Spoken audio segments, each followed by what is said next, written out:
Oh baby. This is a 72 Dodge 200 Custom Crew Cab Gas. Completely restored. Look at that beautiful interior. 141,000. Well, that says 14,000. It's not right. But hey, it's been restored. It's nice. Who cares? You'll love the truck if you want to spend the money for it. It is an orange red.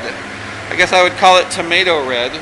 And you can see detail-wise just how much work went into making this thing back to the way it was in the day. Low back buckets, you gotta love it. You just gotta love it. It's classic through and through.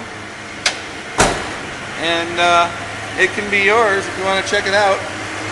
I know you'll love the restoration job, or my name isn't Nick Skiba. We've got it here at Snowy Mountain Motors. Come check it out.